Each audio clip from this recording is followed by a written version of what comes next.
Après un départ raté des Cagous contre les Martiniquais avec une défaite 2-0, les joueurs d'Alain Moisan étaient déjà au pied du mur pour son deuxième match de compétition dans cette troisième édition de la Coupe de l'Outre-mer. Une victoire était donc impérative contre la formation de Mayotte pour espérer atteindre une première place qualificative pour la grande finale, mais ce qui devait être le match de la rédemption pour les Calédoniens victimes de leurs erreurs défensives contre la Martinique aura finalement achevé les espoirs d'une finale pour l'équipe de Nouvelle-Calédonie, d'ores et déjà hors course. Et pourtant les Cagous, à l'image de leur entame de match face à la sélection martiniquaise, débutaient bien la rencontre, exerçant un pressing constant sur une défense de Mayotte pas très sereine. Et c'est le meneur de jeu Miguel Kayara qui allumait la première brèche d'un tir puissant des 25 mètres. C'est ensuite sur une longue touche de Jérémy Dokinengo que les Calédoniens étaient tout proches de l'ouverture du score, mais Georges Béharouné ne pouvait profiter d'une sortie un peu hasardeuse du gardien mahorais. Rencontre Mayotte restait tout de même menaçante, mais la défense Cagou veillait. Luther Wanyamala, lui, essayait de débloquer le verrou mahorais,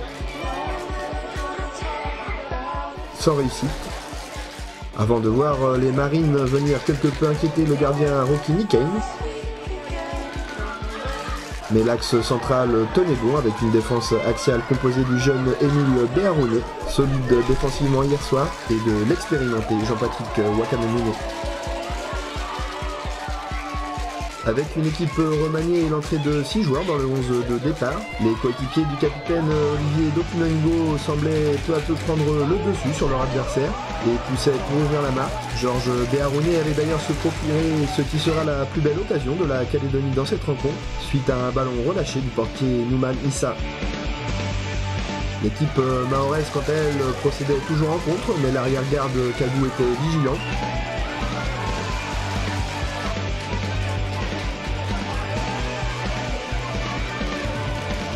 Avant que Cédric Moigou ait lui aussi la balle du 1-0 au bout des pieds. Sa frappe était malheureusement trop enlevée. Les Cagous semblaient d'ailleurs avoir laissé passer leur chance avec une deuxième mi-temps au cours de laquelle les joueurs du Caillou ne parvenaient pas à bousculer le bloc adverse et ce qui devait arriver arriva. Sur un coup franc rapidement joué alors que le ballon n'était pas arrêté, la défense se faisait surprendre et le buteur Shamsidine Atoumani s'en allait tromper Nikane. Nouvelle-Calédonie 0, Mayotte 1. La timide réaction des Calédoniens ne suffira pas. Bien au contraire, puisque à la 90e minute, Shamsidi Atoumani doublait la mise. La messe était dite, les Calédoniens subissent ainsi une deuxième défaite consécutive, de quoi éteindre tous les espoirs d'une finale. Maigre consolation, la victoire de Tahiti 3-2 sur les Martiniquais qui laisse espérer une possible deuxième place dans le groupe, même si cela semble tout de même difficile. Quoi qu'il arrive, il faudra en tout cas essayer de sauver l'honneur mercredi face à Tahiti.